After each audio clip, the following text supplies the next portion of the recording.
Hello, everybody. Hello, dear listeners. My name is Steve McClure, and I hope you're all well on this Easter bank holiday day.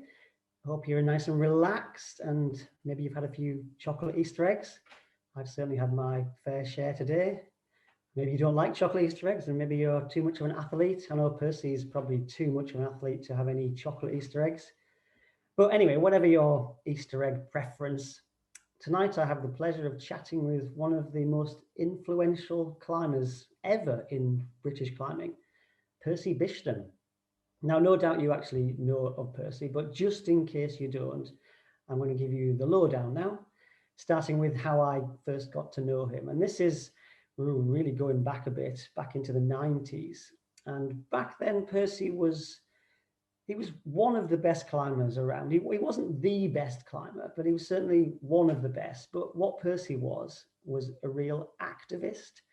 So he was the kind of guy who was always out there. He was always out on the grit, bouldering, finding new problems, brushing, scrubbing, cleaning, digging them out. And they had a sort of style, certainly a kind of style that involved slopers and some kind of mantle shelf, some crack, maybe a foot jam or hand jam, head jam, some kind of awkward groveliness. They really had a certain style, and you certainly knew you were climbing at a Percy problem. In fact, next time you're out bouldering on the grid, have a look in the guide, and you might find you climbing one of Percy's problems.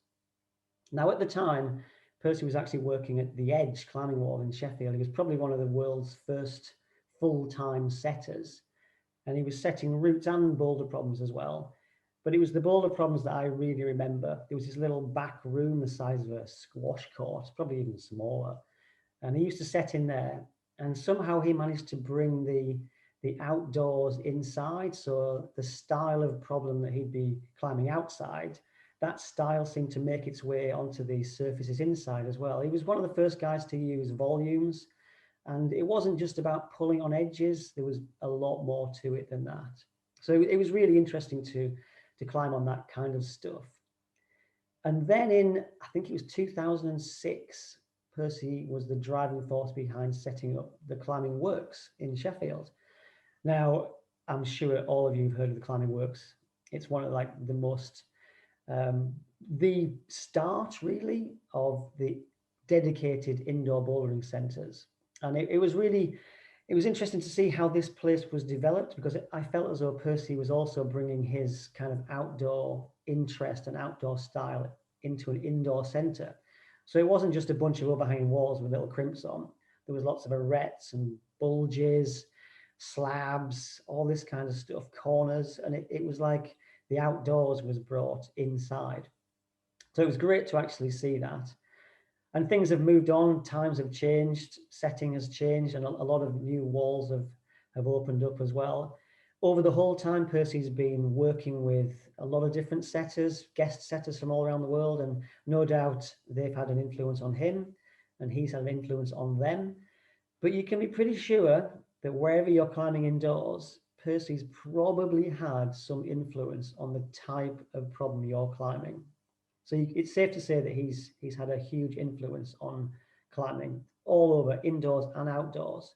And he's super experienced, so much so that he's been asked to be the head setter of the boulder event at the Olympic Games, which is quite a title and no doubt quite daunting.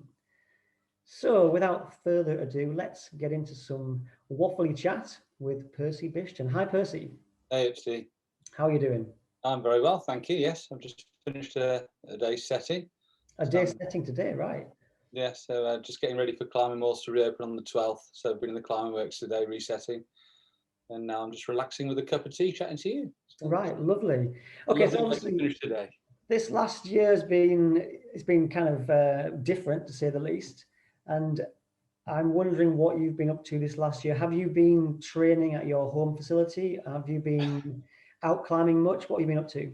No. So I've been out climbing a little bit, not as much maybe as I'd have liked to, but I think that the coronavirus has kind of put the kibosh on doing anything particularly exciting as regards climbing or travelling anywhere. I mean, I do live in the middle of the Peak District, so I can travel locally, or almost walk to some crags.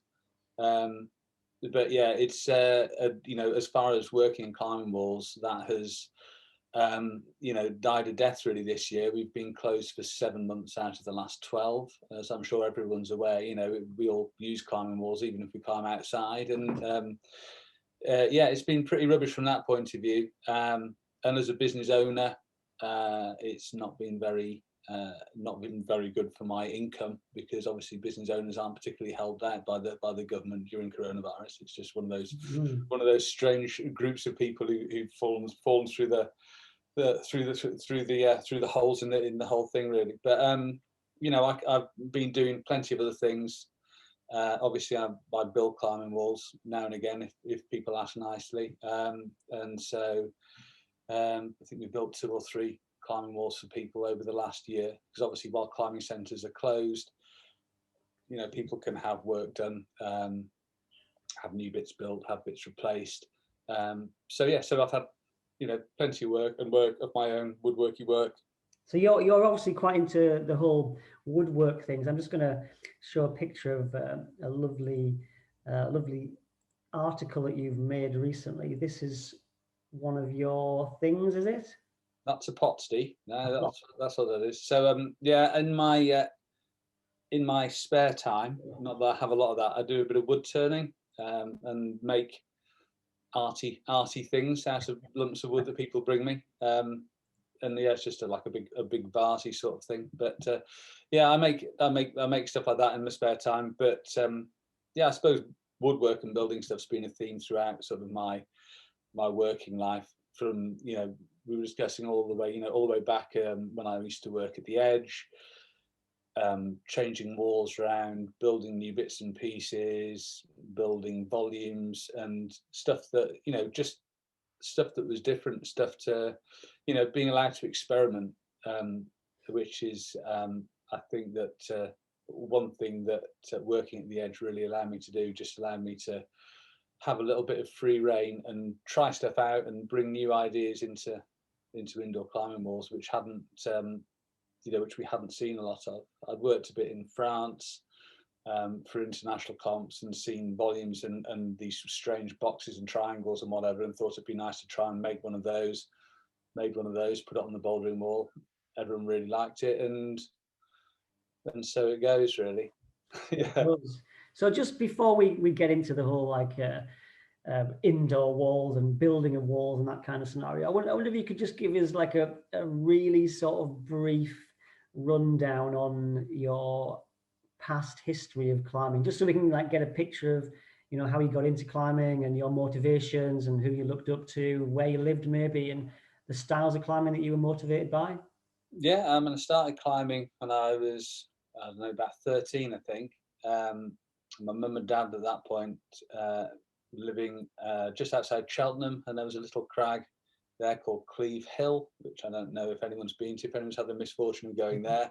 Never. It's a little 30-foot high limestone outcrop on top and next to a golf course. Spent a lot of time climbing there in places like the Wye Valley. Went to uni in Newcastle upon Tyne, so obviously did a 3-year course, but took 4 years because I got thrown out after the first year. I had to retake my first year because I didn't realise that you actually did have to go to the exams at the end of each year. I thought the first year I was there, I thought it was a bit of a joke because I was enjoying the pub so much that didn't really take it very seriously, so I had to redo that. But obviously the 4 years I was there, I was climbing up in Northumberland, which is rubbish. No one should ever go there, obviously, because it's a terrible place. You should just never go to Northumberland. Which was mega. Climbing in the county was and still is a fantastic experience.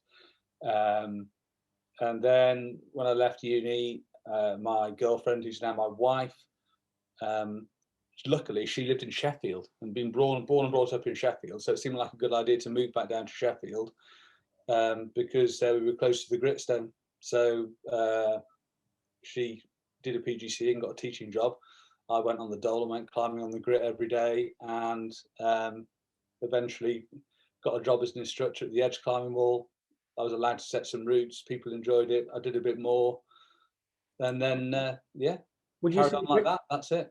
Gritstone's like your sort of forte, really. I mean, you're well known for your gritstone bouldering. Would you say that is your thing?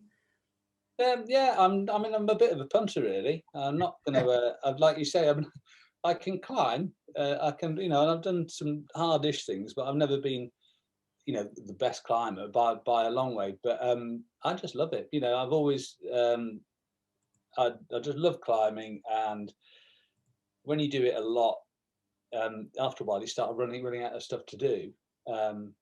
Or stuff that you're able to do, in my case, and so I started looking for bits which people hadn't done, and that for me, route setting or doing new problems is all kind of interlinked in a funny sort of way. It's finding something that nobody's done before. Route setting is the same. You're creating something which nobody's done before, but your peers, your friends, or other people will come and they will do it afterwards, and they might like it. You never know. That's what always inspired me with route setting, was the fact that I could put my ideas on a wall, and people would come in. My friends would come in and they go climbing and they say, "Oh, that route on that arête, or that wall was amazing. It had a really weird move. I've not done something like that before," or whatever. And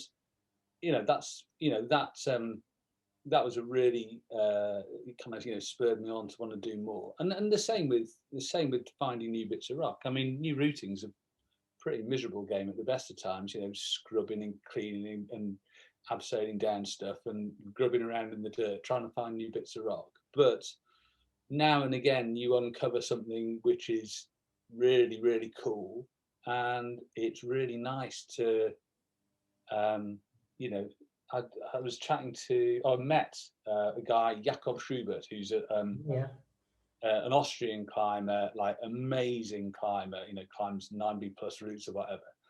They came over to the Peak District on a mammoth rock tour or whatever, and he did a route of mine, an E6 of mine on Higa Tour, and came and found me. Is that the arête? And said, "I've done your route. I did this route on Higa Tour. It was really, really cool. I really enjoyed it. It wasn't like anything else." And they filmed it, and I was just like, wow, like that's cool. Just to have someone come and say, "Oh, yeah, I did your route," and I still get that, like 20, 30 years after you've done something, people still say, "Oh, I tried your problem at such and such a place. It's desperate," or like, you horrible man, how did you pull on that thing? And I was trying one of yours just the other day out at Basel, called the Quilter 7C plus, I believe. Yeah. It was very, very difficult. I mean, that's an interesting thing. I said earlier that you were one of the best climbers around, really. Just for, I mean, I don't like to talk grades too much, but, just what kind of level were you actually operating at, or still are operating? Well, not very hard, Steve. That was about as hard as it went. Not very hard.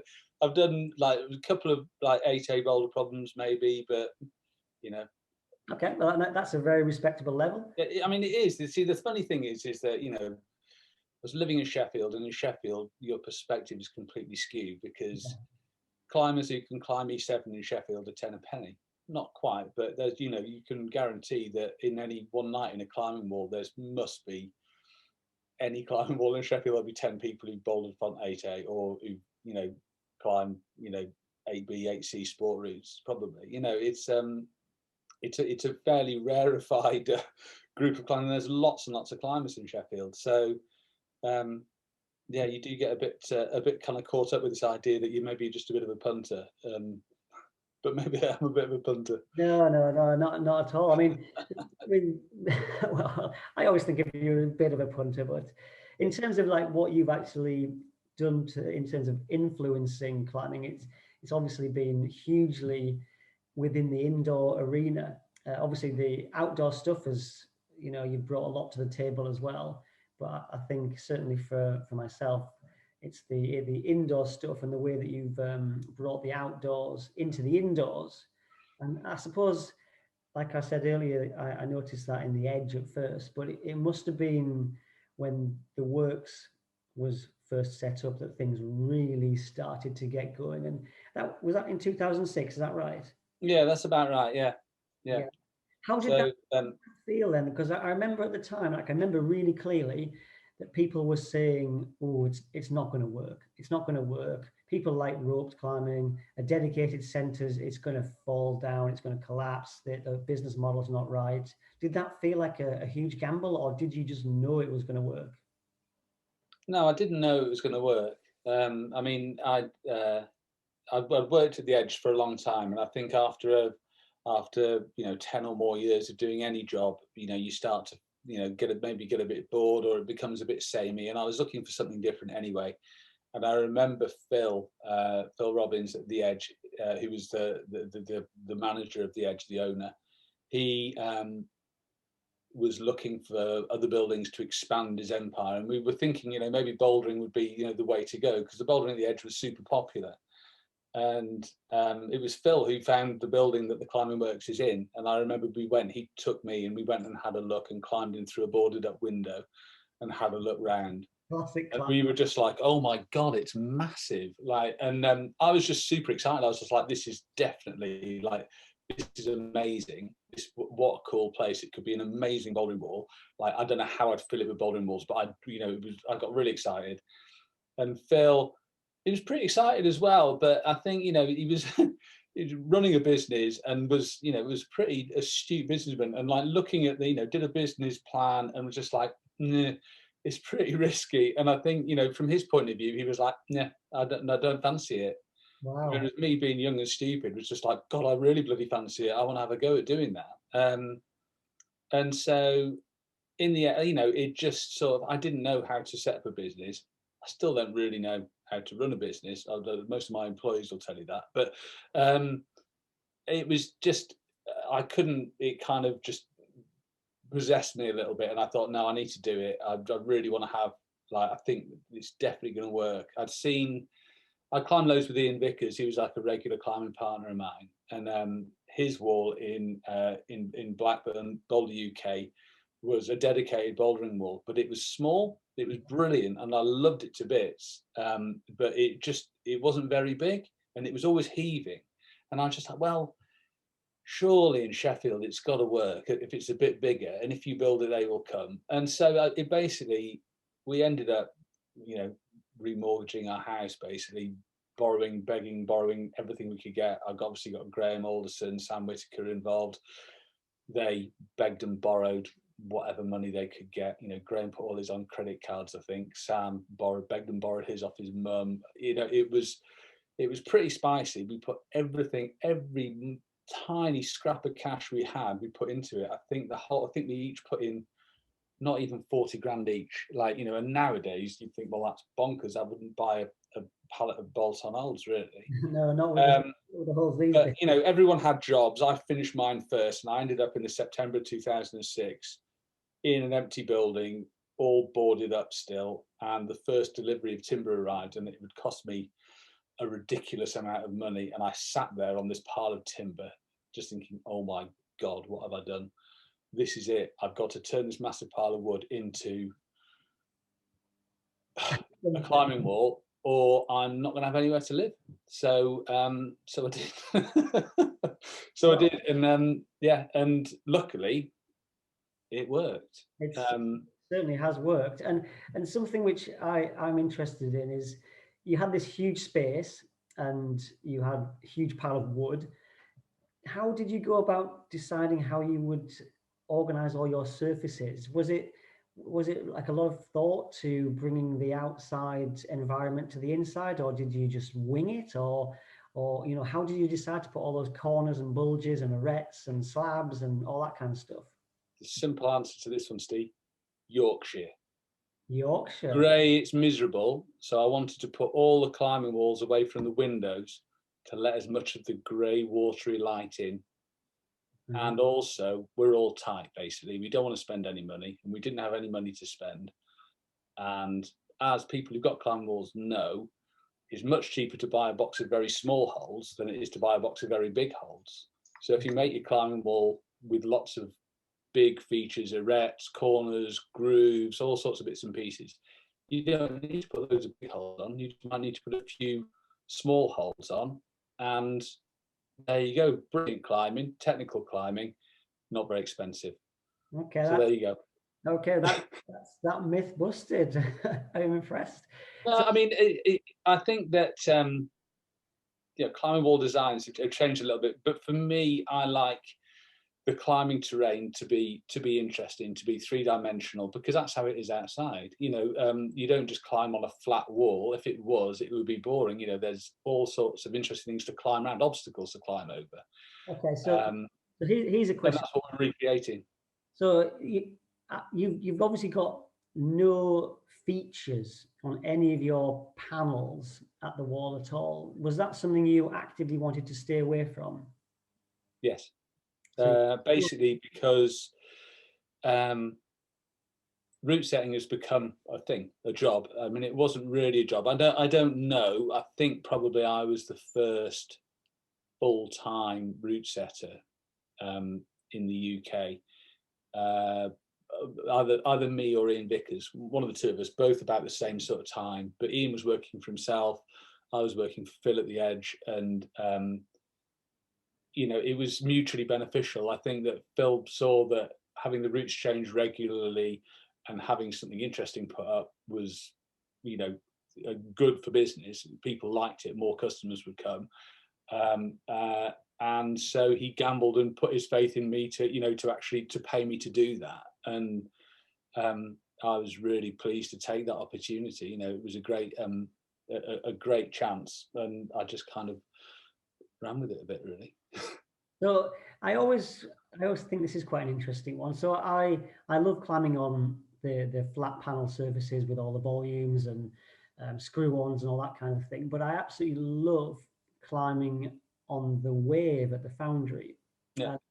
I still think, this is a personal opinion, I still think that is the single best indoor climbing facility that I've ever climbed on.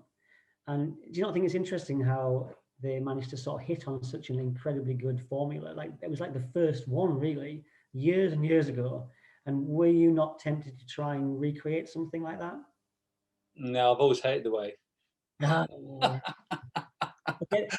That's not true. Jerry will kill me if I say that. It's No. like just the best bouldering wall ever, but it's not for me. I'm not strong enough to climb on the wave. It's all about power, and it's super specific. It's like anything, if that's what you like climbing on, and that's your bag, then it's great. I think to be good on the wave and to be good somewhere like the Climbing Works, where the style of climbing is different, is very, very difficult. Yes, I mean things have changed a lot since the days of the vertical walls that were very heavily featured, like the sort of spray concrete or the fiberglass walls. Yeah, I mean, what I would say is the Climbing Works. What I wanted to do was, because having had this opportunity to become a route setter, I then wanted to be very prescriptive and specific in what I wanted people to do. Yeah. If you ask any route setter what annoys them is when someone comes along and does their climb, but does it in a way that they didn't want people to do. They cheat it, or they find an easier way, or whatever. I'm not saying that all route setters have massive egos and they need to be massaged, but for me to develop route setting as a thing in its own right, I wanted to have the freedom to be pretty prescriptive in what I was asking people to do. If there's features all over the wall, then it makes it more difficult. Maybe I can't make people do a certain sort of move, or I can't ask people to do a certain sort of move because there's something which they can use which doesn't make it, which means you don't have to do it. Yeah. And I didn't want to say, well, you can't use this, or you can't use that, or you can't, I just wanted to say you can use everything, but everything that's on the wall is all that you've been given. So, for bouldering, it's about problem solving for me. That's always what it is. And I think that's what I try to create with the Climbing Works. It's boulder problems. It's not vertical fitness, as we were discussing before this started, but it is it's more a climbing related activity and something which doesn't just require power and training so much. It's more of you test everything, test your climbing ability rather than training. I think there's a very skillful requirement in setting to make sure that when you are setting on a flat panel with no features at all, that you don't make it difficult for the short climbers, because if you're a tall climber, the temptation is you put a foothold on, you stand on the foothold, you reach up and think, right, okay, well, that's where the handhold goes there. And if there's no footholds for the short climber, it just can't be done. Yeah. From what I've seen from the majority of your setting at the works, it doesn't seem like that's the case, because you're not trying to just reach between holds. No, and I think the thing that really helped me there was marrying a short climber. You know, that's a really good way for route setters to be able to moderate how reachy, or you know, how reach specific their problems are. You know, my wife is a good climber, very good climber in a day, and if I'd put stuff on that was not possible if you were 5'4", then she would tell me in no uncertain terms. Probably my harshest critic, but then again, you know, keeping it real, and it it really helped me to consider you know, all the sort of morphological problems that you get when you're a route setter, you know, trying to set for other people. Yeah, I mean, as a route setter myself, I'm always trying to make sure that it's not overly reachy. I mean, I'm not very tall, so it shouldn't be hard, that, but I do occasionally put on an extra little foothold just so that a short person can reach all the way through. But generally, I try and make it really hard for the tall, just to get my own back being. Fair dues. Yeah, I mean, I'm well known for making it deliberately hard for the short as much as I possibly can. Right, good. Well, we can work well together there then. Perfect.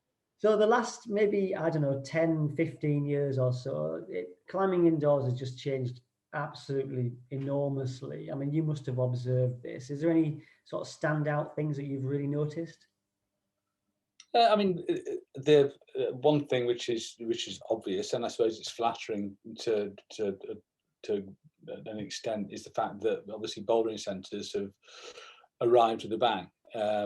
You know, of all the walls being built now, the amount of rope climbing facilities is probably not that high. The amount of dedicated bouldering centres that have started being built, certainly in the last 10 years, is bonkers. You know, there's every major town and city in the UK now will have a bouldering gym, and in 2006 there were hardly any.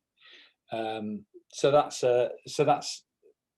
one really major thing. And indoor climbing and indoor bouldering, I suppose, specifically as a sport, as an activity in its own right, has boomed. The reasons for that, I suppose, it's really accessible. You know, you don't need a rope and a harness.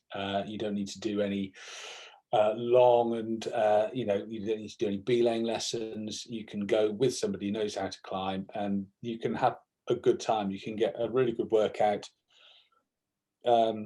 And yeah, so it's hugely accessible. So bouldering and indoor bouldering is the thing that's changed, but and grown massively, but also the style has changed. Style, yeah, obviously, yeah. So you know, when we first started going to indoor climbing walls, how old's the foundry? 30 years? It was about yeah, it's about 30 years. It might even be 30 years this year. Yeah. So, you know, I remember being at university in Newcastle and driving to Sheffield to go to the wall. You know, not very often, but you know, it would be an occasion. We wouldn't even have to be rained off the crag. We'd just go because it's another crag that we could go to, and it had routes that we could do. And it was, you know, it was mega. I've lost my thread now. What were we talking about, Steve? How things have changed. Yeah, I think, yeah, but but now there's walls everywhere. You know what I mean? And you wouldn't necessarily. I don't know. Do people go to walls? I suppose they do. People, you know, people do travel to walls, and yeah, you know, like as you know, at a weekend, you know, you wouldn't go climbing. I mean, 30 years ago, we did go to the foundry just like now and again as a special treat, but for the most part, we just went climbing, and you went to the wall if you got rained off, if the weather was crap, you know. Yes, I mean, I think people used to see the indoor walls as a crag. It wasn't like a training mentality. You didn't go to train. You went there when you couldn't go climbing outside. I think to a certain extent, a lot of people do see that now as well. They don't see the climbing walls as a specifically as a training venue. Some obviously do, but I mean, I see the climbing wall as another crag to go climbing at. Yeah. I think the style of climbing has changed radically over the years. I'm interested to know why you think that style has changed. I mean, it's a lot more. I mean, people say it's a bit more parkour-ish. It's a bit more compression-y. It's a bit more jumpy, a bit more dynamic.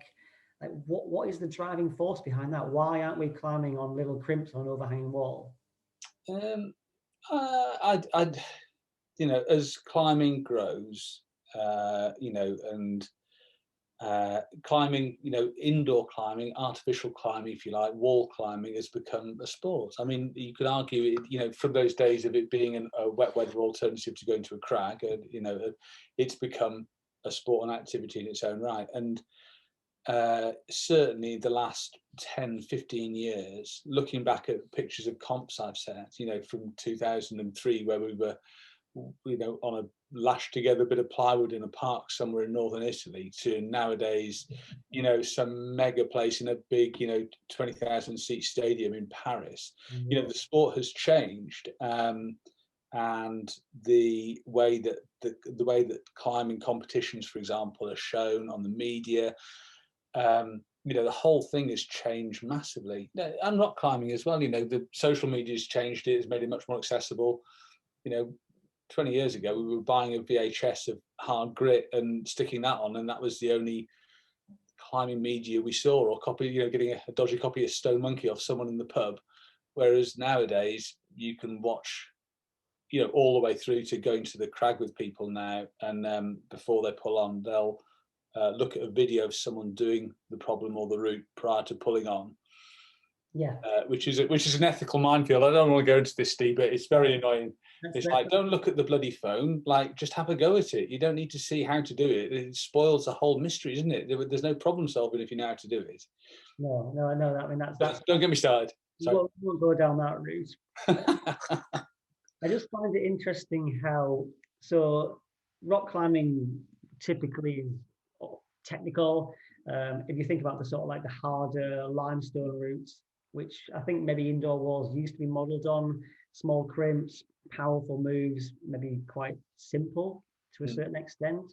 And now the indoor climbing is very compression based, lots of heel hooks, volumes, lots of hugging, all that kind of stuff.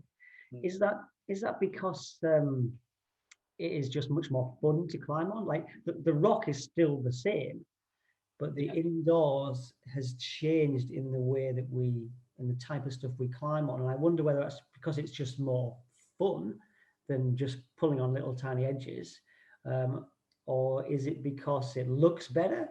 Is it because the setters prefer to set like that? So why is it becoming more different from the outdoor world?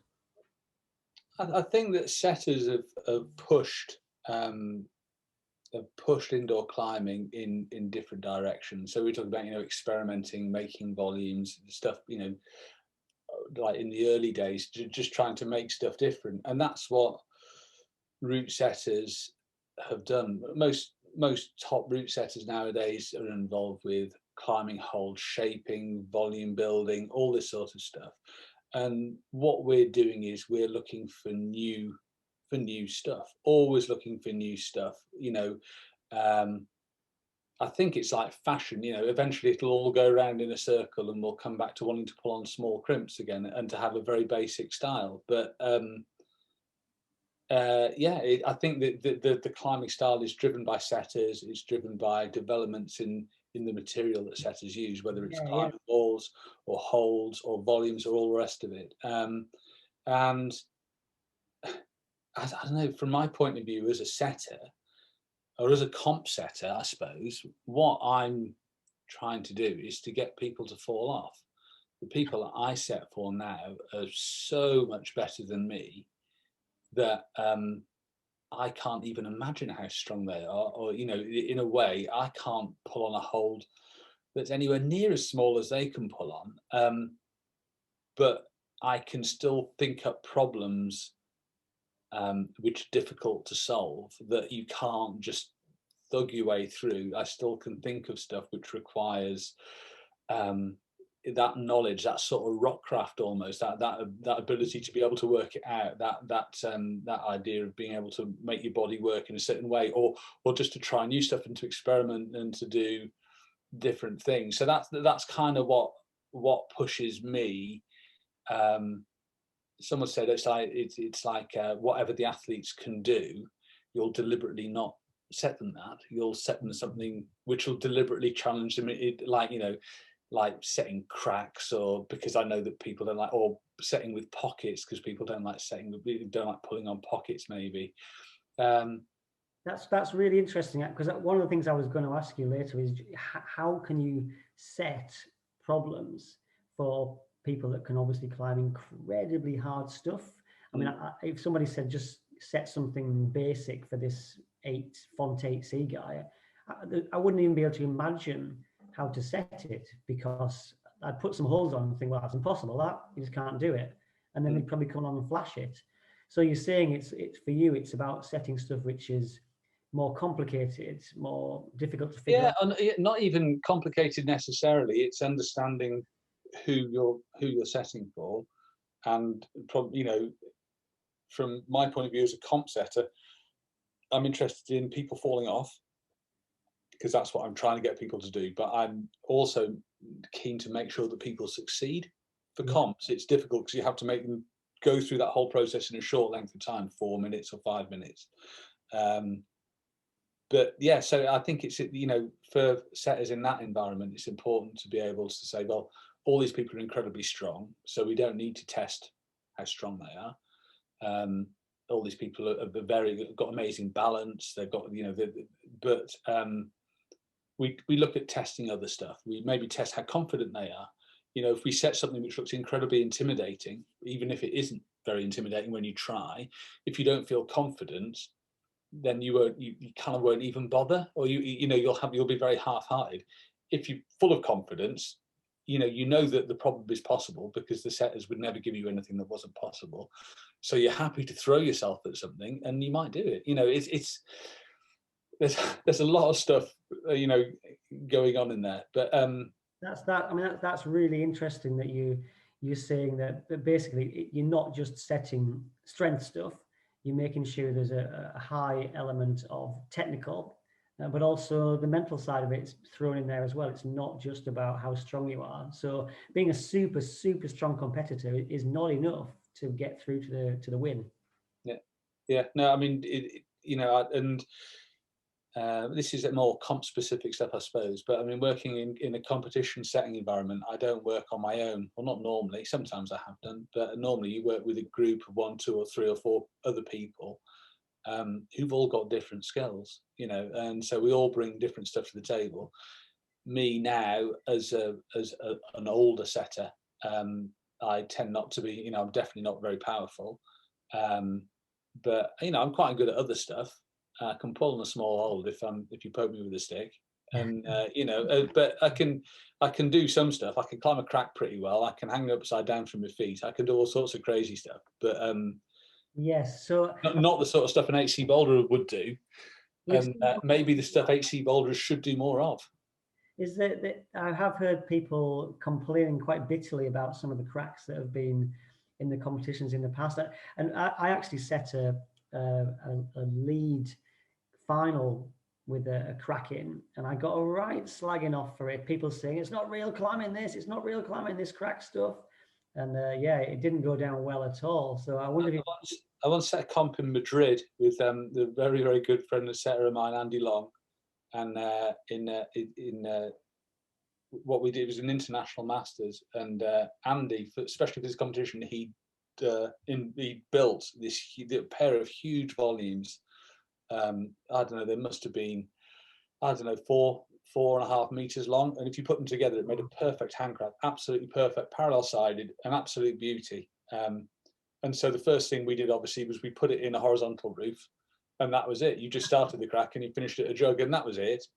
And then the day of the comp arrived, and we were in a cafe around the corner having our breakfast, and who should arrive again but the Mammoth team from Germany with their sponsored hero Jan Hoyer, you know, another guy going to the Olympics, and he'd been in the wall, and this crack was in the qualification round, so everyone could see it. And then he'd come to the cafe, and the first thing he did was come over me, like literally pull me off my chair and say, "What have you done? Why have you put this crack in here? You know, this is stupid, ridiculous." And I was just like, "Look, Jan, it's just climbing." You know, and he goes, yeah, but it's really bad for your skin and your hands, and you'll have a problem, and oh, terrible. And I said, well, I've got some tape. If you want me to show you how to tape your hands up and how to hand jam, I can show you how to do it before you start. And then, you know, you won't have any problems with your skin and it'll be fine. So he was like, oh, right, okay. So we did a 5-minute tutorial on taping up before the start of the comp, and I showed him how to hand jam. He then flashed it and said it was the most physical and brilliant problem he'd climbed. All right, well, there you go. And it was, I mean, it was a 5C hand crack, Steve, but still, you know, it's that sort of thing, you know, where if people are just prepared to, you know, to try different, I can see why people hate them. And if you can't do them, you know, if you can't jam, then it's, you know, I mean, it is a pretty specific thing, but it's just, yes. You know, I got a roasting from a Swiss dude called Matthias Muller at a World Cup years ago, maybe 2005, where we had like just one hand jam, and this guy couldn't do it, and he was sitting on the mat bawling and punching them out with his fists, and he just said, "This is not climbing." And so one of the route setting team just said, "Well, you want to go to Yosemite, mate? There's plenty of jamming there." There's a few places that have got quite a few jams, and I think we still call it climbing. I mean, one of the things which obviously we don't see much of is cracks, and what we are seeing now is the development of climbing holds to levels which we would just never have imagined. I mean, do you have a preference? This is a question here. Do you have a preference between PU and PE? Maybe you could actually explain what PU and PE is. Yeah, so PE is polyester resin, which is horrible, smelly stuff. Probably not very good for the environment, I would have thought, although I don't think any resins are particularly good for the environment. But polyester resin, normally, it's what old climbing holds are made out of, the ones that feel quite cool to the touch. You can put stuff in them like sand, stuff to give them extra texture. So, and they are great if you have dry skin, fundamentally. That's pretty much the bottom line. But the material is quite brittle, so it tends to chip when climbing wall, when root sets take them off and wash them. Very often the holes can get damaged. So that, you know, from a wall owner's point of view, they're maybe not the best stuff. But to climb, I think pretty much for everybody, they're probably the nicest thing to climb, the closest that you can get to rock. Polyurethane holes are a little bit newer. The idea, I think, originally came from the States. Polyurethane is the same plastic that they make skateboard wheels out of, for example. So it's a little bit softer. And polyurethane is a little bit rubbery. It's a little bit plastic, so it doesn't chip. It's not brittle. It means you can make holes very flat with very thin feathered edges, so things sit nice and close to the wall. And basically, it's a much better material for making holes out of. The downside to it is it tends to warm up quicker. So you might find when you climb on polyurethane holds, the first go you have on a boulder problem with polyurethane holds is your best go. And the more you try it, the poorer conditions you get on the holes. That's because the plastic's basically warming up and it starts to feel a little bit soft and slippery. And for me, my personal theory is if you have slightly sweatier skin, then polyurethane is the material of choice for those with slightly sweatier hands. If you have dry skin, then polyester is definitely much better. I must admit, I really do prefer the old school, the cooler holes. My skin is reasonably dry, but in terms of setting, I mean, the new stuff, the more plasticky stuff, you can have massive holes because they don't have to be solid. Yeah. They can be, I mean, like, you know, from a hole maker's point of view, it's an absolute no-brainer.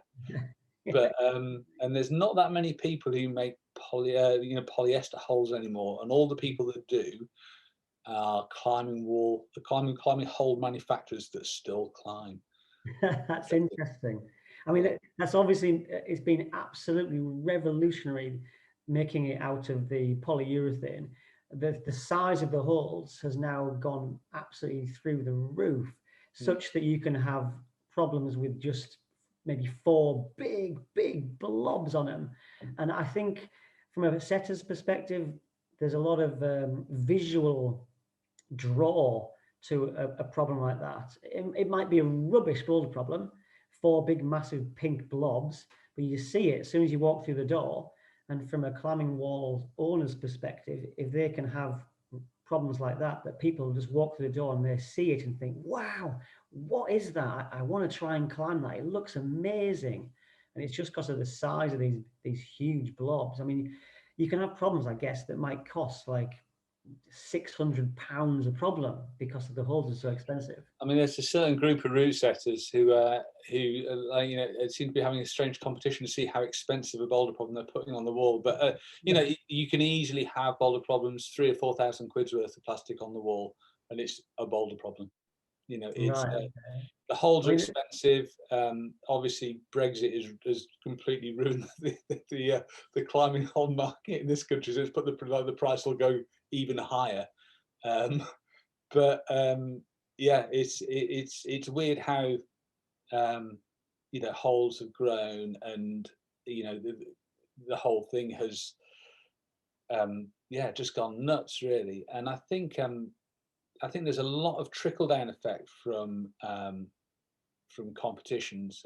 So a lot of the indoor climbing we see on not on the TV but on social media, on the internet, is from climbing competitions. And climbing competition is where new stuff is tried, and people, you know, setters and hole manufacturers are pushing you know, the envelope of what's been done before. That's where the new ideas are coming out, and it trickles down into your everyday climbing centres.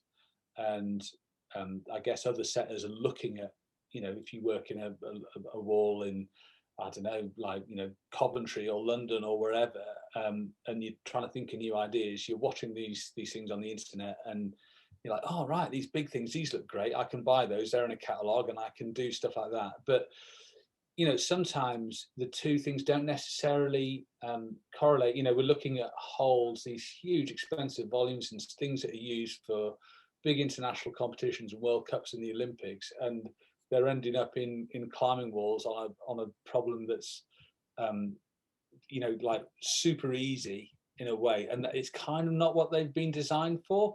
And it's, I mean, it's really cool to see stuff, you know, the stuff that's coming from like the cutting edge of route setting is just trickling down into everywhere else. But sometimes, you know, I can think, like anything, it can get overdone. I go into some modern centres and there's just massive things everywhere, and I just think, God, where's the room for all the climbing in amongst all these big blobs? You know, it's not. There's a happy medium. You know what I mean? If you just have big blobby volume things everywhere, it's, you know, it's kind of, it's all the same. Yes, I mean, a lot of the big blobby things are associated with what we now would maybe term comp style. I mean, what actually is what is comp style? How would you define that? Well, you see, I don't know. I think comp style is, I suppose, anything that you'd find in a competition, but the parameters that competition route setters work to are kind of very different to what the commercial route setter would be looking to do. You know, from a comp setter's point of view, I'm looking at creating something that's totally elitist that only one person can do. That's almost impossible. And let's face it, that's not very commercially successful. But you know, that's not going to go down well at your local wall, is it? I'm looking for stuff that looks amazing on television. Now, last time I went to the local wall, there was no one filming me. I wasn't going to be on YouTube or whatever. And comp boulders, even more as we go towards the Olympics, are designed to look amazing and exciting and attractive for, you know, the millions of people who are watching it on television eating their popcorn.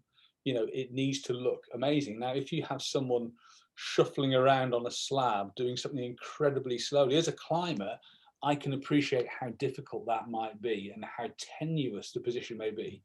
But from someone with no experience of climbing, you just think, God, what is this person doing? Have they seized? It's the most boring sport in the world. So, you know, comp route setters at the highest level they're trying to create something which is like eye candy for the media as well. Yeah. And this is, and it trickles down, and it isn't necessarily. So whilst, you know, people are doing these amazing triple paddle dynos and God knows what in the local wall on a font 6A, it doesn't necessarily follow that might be the best thing to be doing just because it happens that, you know, in World Cups. It doesn't mean that it needs to happen in your local wall. Maybe people just want to go climb. I mean, there's a space for every style, and I think that's the key thing. But so I've got a picture here of this is the I'll share this picture. This is the Olympic wall, which you are going to be the head setter for the bouldering event. How are you feeling about that? We're assuming it's all go for this year. Yeah, as far as I know, yeah, they bought me my ticket. I've got to go. It's and you know, I mean, we live in slightly strange times, so I don't know if it'll be as amazing as maybe it could have been if there's not a big international crowd. I don't know, but it'll be cool, and it'll be a thing. It'll be the first time that you know, climbing has been seen in the Olympic Games. It'll be the first time that so many people will have seen it. So I can't remember how many million people are watching the Olympics at any one time. I think someone said 16 million people are tuned in at any one time. Well, I think there's might be, you know, 50 odd people who are watching this at the minute. So it's pretty much the same sort of deal, Steve. But yeah, if you imagine you're setting stuff that, you know, millions and millions of people will watch, and that will be their first exposure to sport climbing, if you like, or, you know, to climbing on big plastic blobs on a climbing wall.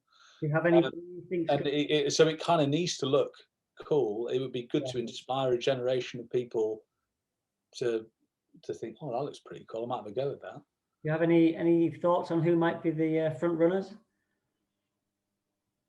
I don't know. To be honest with you, I hadn't really given it a vast amount of thought because it's such a weird event, and you know, obviously, I think that the Japanese team look amazing. Like, they have such a load of talented climbers, and they, you know, I've watched them develop over the years. Like, you know, I can't imagine for a minute that there would never be any Japanese people on an Olympic podium. You know, but where they are, I don't know. And the Olympics is a kind of funny event, really. It's it can. You know, it's so super specific and it's so important to athletes. You know, it can completely cap an amazing career for an athlete. You know, if you win a gold medal, that's an amazing thing. So I really couldn't say. I mean, you know, people like Andres, obviously, he's, you know, way out there. Jakob, again, he's way out there. But, you know, you could pick any of them, really. It's, you know, Jackie Godoff once said to me that he thought comp climbing was about 60% what you trained for, and the rest of it was all in your head. And it's a psychological game, just keeping everything together when you're out on the big stage. Just the thought of 16 million people watching you while you shake your way up a lead wall is probably fairly nerve-wracking. You know, so I think the winner will be the person who relaxes the best and can just climb, can just shut it all out and can just do their thing. Going to be very interesting times, and it is for the majority of us climbers.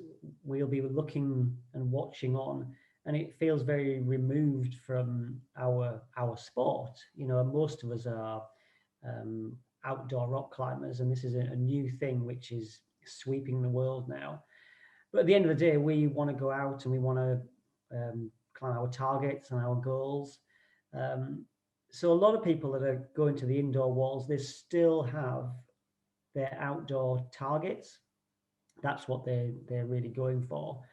And that must be something which you have to consider when you're thinking about your setting and the design of new parts of the work. You've got to be thinking that climbers that are coming here, they actually want to perform outside. So I need to make the training facility right for them. I need to make the problems right for them. I mean, as an outdoor climber yourself, you must have to be aware of that. Yeah, I mean, and it's kind of a standing joke that I never train, but I work in a climbing wall. I've worked in climbing walls for the best part of 30 years, and so when I finish work, I don't want to go to the wall. So, but I'm fully aware of the fact that people are training. They have specific goals outside. What I firmly believe is that probably the best training for climbing is climbing. Yes. And that is what I try and provide in my wall. I mean, we discussed it a little bit, and I guess the Climbing Works has got a reputation for probably a smorgasbord of filth. Someone described it as once. Like, so we have every style of climbing you can imagine, from basic power all the way through. But we do have everything, every single style. A lot of it's very technical. A lot of it's very, very like rock climbing. If you want to do basic strength exercises, we've got all that as well. But for me, that is something that we provide, which not that many other walls do, I don't think. I think that having setters who can provide a climbing experience, which is the movement is a lot more like you would have outside on the rock, I think is quite few and far between. And even though indoor climbing walls have boomed, the amount of very experienced setters who can recreate rock climbing, if you like, and not so many. So maybe in the future that'll be, maybe the Climbing Works, maybe no one will ever come anymore because it's a bit too much like climbing. But I don't think that's the case. I think that a lot of the new centres that are opening up, the climbing is pretty boring.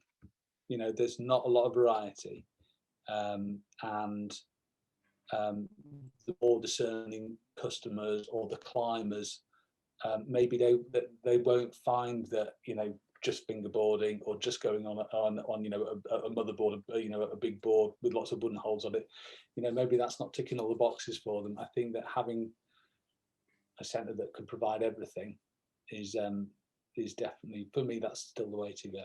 Yeah, I can imagine a lot of climbers will suffer from their centre not perhaps having the right crossover, and they go down their centre, climb a lot, and then they go outside and it's like, wow, it doesn't work. Like, I've trained really hard. I've been training 3 times a week for 5 months, and I'm rubbish outside. So I think getting that crossover is all I've got left, actually. Just the ability to go out and still be able to scrabble my way up something fairly hard. Well, you'll never lose. Whilst all the people with muscles everywhere are struggling. It's yeah. I mean, I think obviously this last year has been particularly different, to say the least. We've not been able to go outside or really inside that much at all. And a lot of people have been training at their own home facilities, and that's obviously varied enormously, from just a bunch of weights maybe right up to huge indoor facilities. Have you noticed a demand for new indoor facilities? Like, you're obviously a carpenter, so have people been asking you to build their walls? Well, like I said, I mean, I built a few, but they haven't been sort of small personal walls. They've been bigger commercial walls over the lockdowns. But obviously, I know plenty of climbers who've said, right, okay, as soon as we got locked down the first time, they were straight down to B&Q to get some plywood, and phoning up and saying, what size timber do I need to hold it up? And if I screw this to my garage door, will the house fall down? And so there've been lots of conversations like that. But yeah, so I think it's been boom time, and so a lot of my friends make climbing holes, and they've been selling holes like hotcakes. They've been flying out. So whilst for me, it's not, I'm not bothered about having my own training wall at home, because I've got a climbing wall at work. I suppose it's it's one of those funny things. But I definitely I can see why. It's I suppose if I want to go climbing and it's raining, I can still go to my closed climbing wall and I can pretend to do some filing and then do a circuit. Whereas, for pretty much everyone else, that's not an option. So a home wall is just one way to try and maintain your sanity, I suppose, and be able to at least do some moves. Yes, so I mean, that's an interesting point. A lot of people will be thinking, okay, even though I can go back to the indoor centres, hopefully forever, as things open up, maybe I should get my own indoor facility. And just what should people be thinking about trying to create? Is it a fingerboard worth having, or should people be maybe thinking about a slightly wider movement board, or do we really need to be going all out for something the size of like a moon board? What would you think there? I don't know. I think I suppose it's specific for what you want to train. I mean, traditionally people have an overhanging wall because you can get a higher wall, if you like, into a small space. Bearing in mind, most people's home walls are completely limited by the space that they've got. Yeah. But then people normally they choose some sort of training equipment which is what they want to train on. So whether they want to get a beastmaker and do pull-ups and fingerboard, people tend to choose to train stuff that they're already quite good at. So in that funny sort of way, you don't instead of doing pull-ups, I might build a small slab and just test my footwork out for the next 3 months. But I'm sure people will do that. I mean, we talked about Tom and Pete earlier on, building their crack den. They want to train overhanging crack problems, so that's what they built in their cellar. And and so it goes. I mean, I know for a fact. I mean, like Shauna Coxey, she has a slab to train on because I presume it's because she feels that she needs to train slab work. Maybe she's not so good or so confident on slabs, and so that's what she has as her training facility. She has a slab, and good on her. There's not many people who do that, but no, there's not many home slab facilities. That is for sure. I guess with you working at the works, you'll see a lot of people training. Do you see any particular training things people are doing and just think, I don't reckon that's really going to help you very much? All of it, Steve. All of it. I'm like, it's ridiculous, really. I'm so useless. Like, I've spent my entire climbing career doing just the most ridiculously stupid things, which are not recommended in any way, shape, or form. And so, as a setter, you work, put the holes on, and then you take all your stuff off, and then you try the climb. So we've missed out a number of significant points here. Like, there isn't any warming up. You're already knackered because you had to drag all the holes up the wall in the first place. You've been working with tools. And it's just it's the most appalling thing you could do. It's not good training in any way, shape, or form, I would have thought. And so looking at other people that like training them all, like whatever floats your boat. I mean, I have to say, I'm looking at people doing weighted fingerboarding and just thinking, oh God, I can't really imagine what that's doing to your finger joints. But then I look at my hands and I think, oh well, I'm not looking so clever either. So each to their own. So if you were setting up your own home facility, would you go for PE, PU, or would you maybe go for wooden holes? I know a lot of people really like to have wooden holes because it's softer on the skin, or is that maybe maybe you're cheating yourself a little bit? You need to actually build up some solid skin by climbing on the more rougher surfaces. I think I don't know. I mean, nowadays you probably just go for some wooden holes, I would have thought. I mean, if you're going to train on it and you want to, you're doing probably very hard, very intense moves, not very long problems. So you want to look after your skin a little bit, not wear stuff out. But probably would. And would you think that people could just make their own? I don't want to do some hole manufacturers out of a job, but it's not actually that easy. I wouldn't have said. I mean, I think wooden holes are comparatively not very expensive. By the time you've got a chop saw set up or a mitre saw, sanders, all the rest of it, there's so much stuff that can go wrong there. that you need to have breathing apparatus if you're sanding stuff, because wood dust isn't very good for you. You're working with power tools. You're going to look a bit daft if you cut your fingers off before you ever get on your training board. It's for me, it would probably be a lot easier to buy something that's been made by someone who knows what they're doing, and you can pick what you want rather than make some and then end up with stuff that isn't what you wanted. Yeah, I mean, I do know what you mean there. I've suffered quite a bit with too much wood dust in the lungs in the past, and it didn't do me any good at all. So if you want to make them, then make them. But I just think it's they're probably not super expensive, are they? No, I think they're generally okay. No. Okay, well, what we've got here is I've got a couple of questions from the listeners out there. I want to have a quick look through them. A super quick one. You might not even know this off the top of your head. What is your favourite problem on the grate? One. Brutal Arrête, the one you showed the picture of earlier on, that's a pretty cool boulder. West Side Story, I loved a bit. West Side Story. How hard is West Side Story, really? 7A plus. Really? Never. I think it's 7B plus, isn't it not? I think nowadays you get 7C.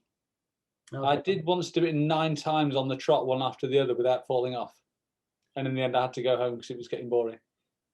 Okay, here's an interesting one.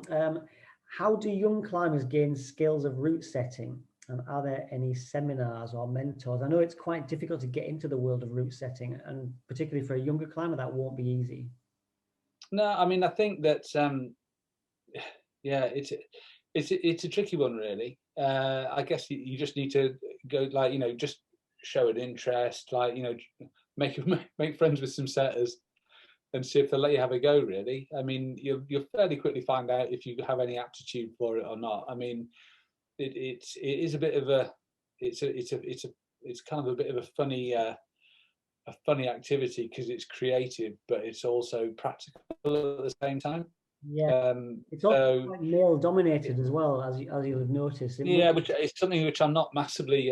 I'd much rather encourage more women to route set. I'd like, without a doubt, because I think that there's absolutely no reason why there aren't more female setters, and I try and encourage female setters as much as I can. I don't know whether maybe women are just more sensible and they can realise a rubbish job when they see it. I don't know, but it's not a very easy job. It's not necessarily how good a climber you are either, which is an interesting fact. Yeah. You don't have to be the best climber to be a good setter. Very often, some of the strongest climbers I know don't. Sometimes they just haven't got a clue as to how to put any holds on. You need to be at a certain level, though, to like somebody setting at the works. You've got to be setting quite a few different types and different grades of problems. I mean, would you think somebody climbing, let's just pluck a number out of the air, you're climbing V2 or V3, do you think you're unlikely to have the repertoire of moves? You think I think that setters set the best stuff at their grade, without a doubt. Which is sometimes difficult. I've been working with Rob Napier today, and we were discussing his complete inability to set anything easy. But which is unfair, because Rob sets some amazing easy boulders. But it's interesting that if he's setting at his level, his stuff's absolutely amazing. If he's trying to set easy stuff, it's because he's not climbing a lot of easy stuff. It's harder for him. I find it really hard to set like super easy stuff. I mean, I can do it and it's not a problem, but it's easier for me to set stuff which is at exactly the level that I like to climb. So from that point of view, I don't think it's not something that's relevant for me when I'm trying to find new setters. If someone says, well, I climb V1, like if you're a good setter, if you say V1s because that's your grade, then that's amazing.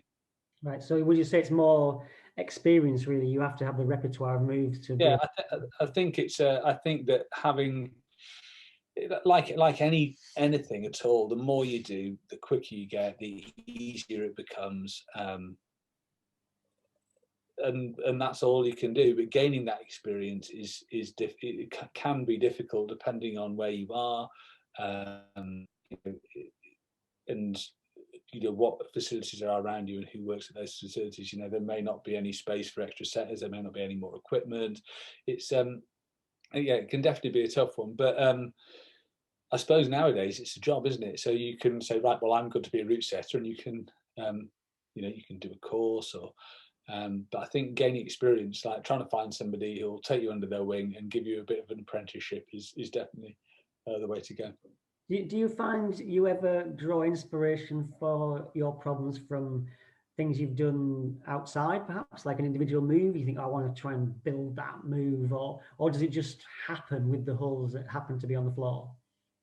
I've tried to recreate stuff outside before, and it's really difficult. It kind of never works. It never works. Really, really hard to do. But for a style, or for certain moves, sometimes I'll say, oh, this moves a bit like something I've seen somewhere else or whatever. For the most part, I just pick up a hole that interests me and stick it on the middle of the wall, and then try and build a climb around it, really. Yeah, I mean, I find it very hard to recreate stuff. That's one of the things I've tried numerous times, and usually it's better just not try, to just put them on the wall. And it's quite funny because obviously with this Olympic job, I get asked lots of different questions by people who don't kind of really know. So they say, "Oh, right, the course setter, you're the route setter, so you must presumably have everything laid out on a piece of paper or on a computer, and then you just." And I said, no, it doesn't work like that. It's an organic process. I pick up a hold and I put it on the wall and I mess around with it, and then I might say, no, not that one, I'll try a different one, and it just happens. And that is kind of, sometimes I come across the odd person and it just blows their mind. They're like, you what? So for the Olympic Games, you're just going to pick up a hold and you're just going to see what it feels like, and then the climb will just evolve. And it's like, well, yeah, that is kind of how it works.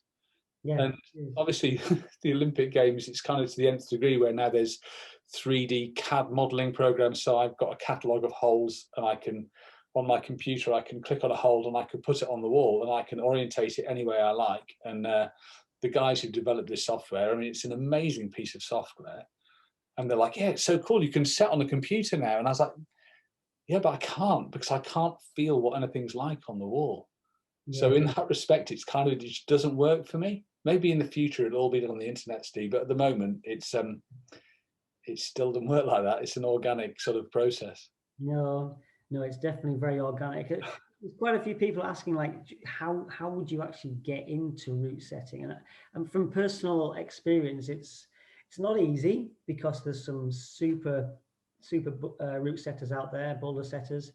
And I found from personal experience, the way that I got into it was I just offered my services, and most walls will be prepared to let you set a couple of problems.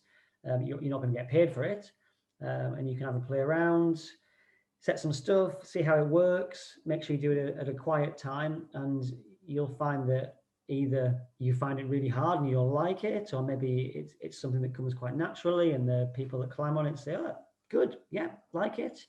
And things will start to snowball up from there, hopefully. Have you got any experience from people asking to be setters at the works and it working out?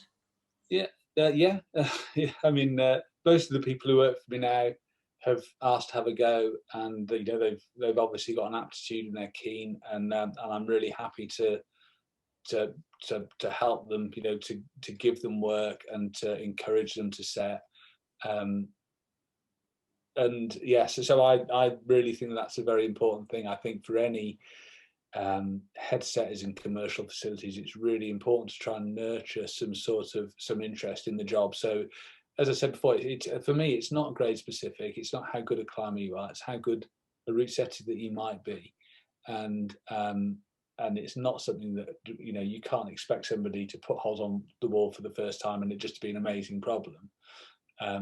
But you can get somebody to put some holes on the wall, and then you can try and climb with them, and you can move stuff around, and stuff can evolve and happen. And if people have an interest in that, then that's something really special, and I think that's the sort of thing that I try and encourage.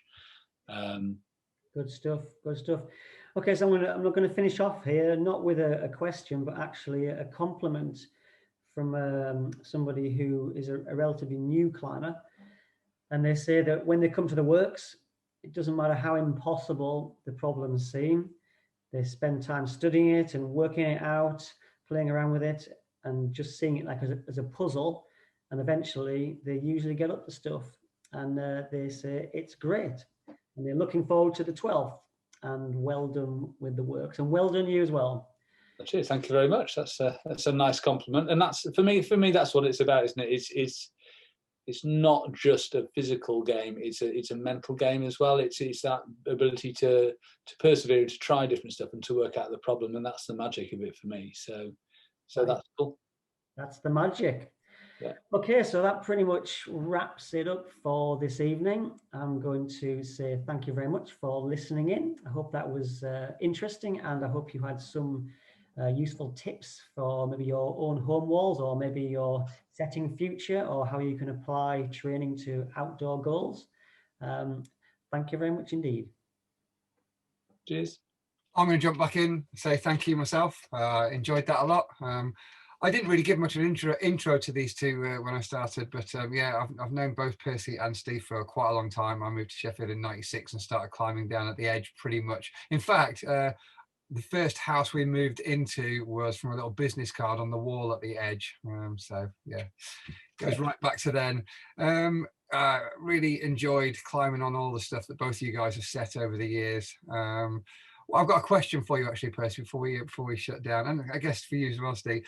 Something that I've always thought, we've all got our favourite boulder problems out and about on favourite routes on the crags, and in guidebooks they get stars and they become classics.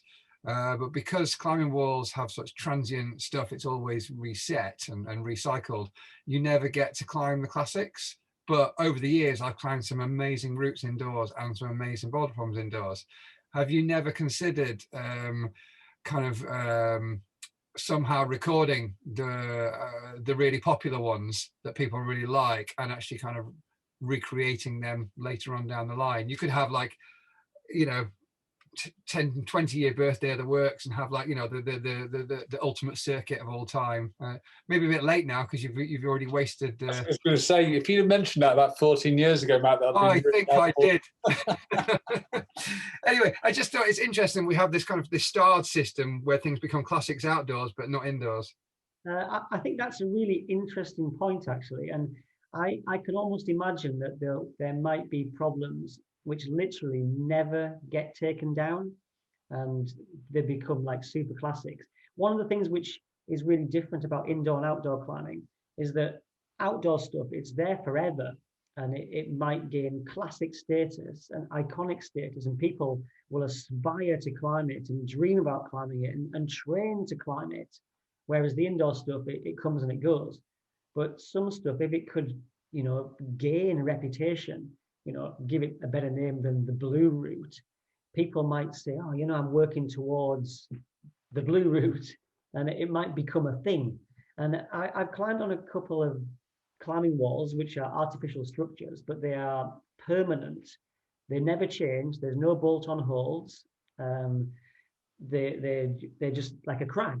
And some of the routes there have gained a sort of iconic status. I think that's really interesting, how artificial walls might become permanent things as well.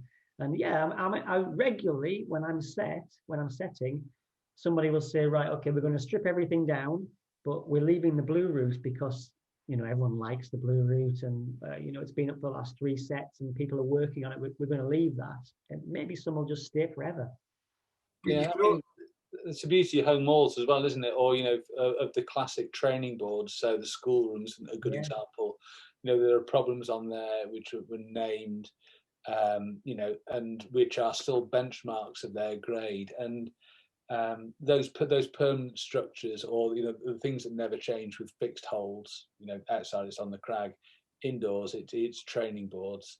Some problems on there are I can still remember problems from the first ever woody we had at the edge before the bouldering wall was even built. There was an amazing problem in there, which I can still remember, and it had a name, and like that was the one that everyone aspired to do. I do think there is a future at some point of a permanent indoor stroke outdoor artificial structure which doesn't get changed, and it is just a crag for areas that maybe haven't got much climbing, like around London in the south, maybe an outdoor crag like we're seeing boulders popped up which are made of spray concrete. I can see that happening, and somebody creating some I mean, the only problem is creating classic problems.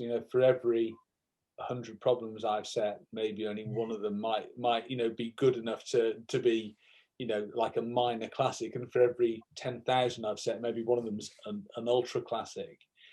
That's a lot of failures to get the super classics. I think that, and that's the beauty of climbing walls in a way. There's the constant turnover of problems, and 1 in 100 will be an absolute corker. But still 3 months later it's disappeared again. But, oh dear. Right, okay, I think we'll I'm just going to change a setting, so if anyone has a question that they kind of want to ask, or there's something they want to say and they want to do it over a microphone, I think I've just changed it so you can unmute yourselves if you like. Don't feel the need to. We'll leave the meeting open for a couple of minutes, but if anyone wants to say thank you or goodbye or anything else before going, feel free to unmute yourselves. And I'm going to email out some details any minute now, as soon as the meeting's finished, with the details of how to make a donation if you haven't already done so. Really appreciate that. And well, as Percy has alluded to, and Steve's probably too modest to say, they're scratching a living at the moment with climbing walls closed and trying to route set and coach, etc. So every penny helps. So thanks very much, guys. Enjoyed that. Yeah, jolly good. That was lots of fun. It's always fun chatting to Percy. Looking forward to seeing you in the real life. In real life, yeah, in lockdown life. Yeah, that's going to be good. Yeah, which would be amazing. Yeah. Great stuff. Nice one. Anybody on the 12th? Yeah. Well, no, I'll be outside. Yeah, I hope so. Yeah. Yeah, my lads will be there on the 12th. Well, you'll be there on the 12th, man. Oh, they're not old enough to drive yet. Yeah. No, I'll be outside. If it's anything like the last, I mean, did you notice today the humidity is about as low as it's ever been in the UK? It was like 25%, which for friction on rock is, I mean, I think it's actually too low. I think it's a bit glassy. Yeah. I mean, it's just. I wouldn't have fancied it today. As I get older, yeah, I prefer it slightly warmer. I adhere very strictly to Chris Plant's third rule. Every year I get older, I go down a grade and up a shoe size. All right, okay. I'll remember that one. I'll use that. Third rule. Yeah. But yeah, too cold for me today. I'm now a bit nash. It was out yesterday though, and it was very good. So yeah, it was great. It's jolly good. Right. Well, cheers then, Matt. That was thanks, Steve. Thanks, Percy. Thank you. Thank you. Cheers. Right. In that case, I'm going to end the meeting for everybody. Goodbye, all. Bye, everybody. Right, cheers, Matt. Cheers, Steve. Cheers.